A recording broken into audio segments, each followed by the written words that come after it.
Hi ಎಲ್ರಿಗೂ ನಮಸ್ಕಾರ. Welcome back to my channel. ನಾನಿವತ್ತು ಸಿಂಪಲ್ಲಾಗಿ ವೆಜಿಟೇಬಲ್ ಪಲಾವ್ನ ಯಾವ ರೀತಿ ಮಾಡೋದು ಅಂತ ತೋರಿಸ್ಕೊಡ್ತಾ ಇದ್ದೀನಿ. ನೋಡ್ಬೋದು ನೀವು ಇಲ್ಲಿ ತುಂಬ ಚೆನ್ನಾಗಿ ಮತ್ತು ಕ್ವಿಕ್ಕಾಗಿ ಆಗುವಂಥ ರೆಸಿಪಿ, ಹೆಲ್ದಿ ಕೂಡ ಹೌದು.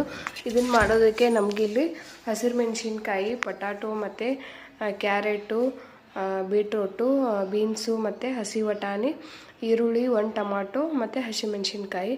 ನಾನಿಲ್ಲಿ ಚಕ್ಕೆ, ಲವಂಗ, ಏಲಕ್ಕಿ ಯಾವುದಿದೆ ಅದನ್ನು ಮಸಾಲನ ಆ್ಯಡ್ ಮಾಡ್ಕೊಳ್ಳಿ.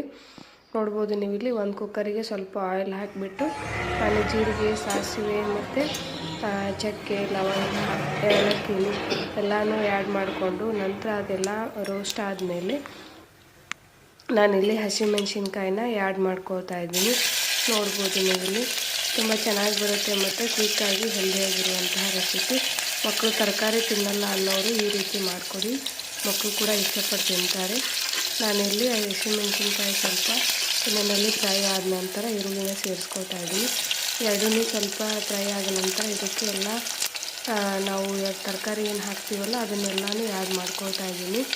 ನೋಡ್ಬೋದು ನೀವು ಇಲ್ಲಿ ತರಕಾರಿ ತಿನ್ನೋದ್ರಿಂದ ಹೆಲ್ತಿಗೂ ಕೂಡ ಒಳ್ಳೆಯದು ಮತ್ತು ಕ್ವಿಕ್ಕಾಗಿ ಮಾರ್ನಿಂಗ್ ಬ್ರೇಕ್ಫಾಸ್ಟ್ ಅಥವಾ ಲೈಟಾಗಿ ಡಿನ್ನರ್ ಕೂಡ ಇದನ್ನು ಪ್ರಿಪೇರ್ ಮಾಡ್ಬೋದು. ಮಕ್ಕಳ ಲಂಚ್ ಬಾಕ್ಸಿಗೂ ಕೂಡ ಹೆಲ್ಪ್ ಆಗುತ್ತೆ. ನಾನಿಲ್ಲಿ ಎಲ್ಲ ತರಕಾರಿನ ಆ್ಯಡ್ ಮಾಡಿಕೊಂಡು ಅದನ್ನು ಸ್ವಲ್ಪ ಮಿಕ್ಸ್ ಮಾಡ್ಕೋಬೇಕು. ನಂತರ ಅದಕ್ಕೆ ರುಚಿಗೆ ತಕ್ಕಷ್ಟು ಉಪ್ಪು ಹಾಕ್ಕೊಂಡಿದ್ದೀನಿ. ನೋಡ್ಬೋದು ಸ್ವಲ್ಪ ಅರಿಶಿನ, ಸ್ವಲ್ಪ ಗರಂ ಮಸಾಲ ಪೌಡರ್ ಇಷ್ಟನ್ನು ನಾನು ಆ್ಯಡ್ ಮಾಡ್ಕೊಂಡು ಜಾಸ್ತಿ ಮಸಾಲ ಕೂಡ ನಾನು ಯೂಸ್ ಮಾಡಲ್ಲ, ಸಿಂಪಲ್ಲಾಗಿ ಮಾಡಿದ್ದೀನಿ.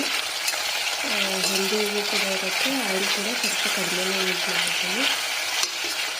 ಇದನ್ನೆಲ್ಲನೂ ಸ್ವಲ್ಪ ಮಿಕ್ಸ್ ಆದಮೇಲೆ ನೀವು ಅಕ್ಕಿನ ತೊಳೆದಿಟ್ಕೊಂಡಿದ್ದೆ ಅದನ್ನು ನಾನಿಲ್ಲಿ ಆ್ಯಡ್ ಮಾಡ್ಕೊಳ್ತಾ ಇದ್ದೀನಿ. ಸ್ವಲ್ಪ ಅದನ್ನು ಮಿಕ್ಸ್ ಮಾಡಿ ನಂತರ ನೀರನ್ನು ಆ್ಯಡ್ ಮಾಡ್ಕೊಳ್ತಾ ಇದ್ದೀನಿ. ನೀರು ಹಾಕ್ಕೊಂಡ ನಂತರ ಸ್ವಲ್ಪ ಟೇಸ್ಟನ್ನು ನೋಡ್ಕೊಂಡು ಬಿಡಿ, ಎಲ್ಲ ಮಿಕ್ಸ್ ಮಾಡಿ ಟೇಸ್ಟನ್ನು ನೋಡಿಕೊಂಡು ಏನಾದರೂ ಸಾಲ್ಟ್ ಅದು ಸ್ವಲ್ಪ ಕಡಿಮೆ ಇದ್ದರೆ ಸ್ವಲ್ಪ ಆ್ಯಡ್ ಮಾಡ್ಕೊಳ್ಳಿ. ಆನಂತರ ಮುಚ್ಚಿಬಿಟ್ಟು 3 ವಿಸಲನ್ನ ಬರ್ಸ್ಕೋಬೇಕು.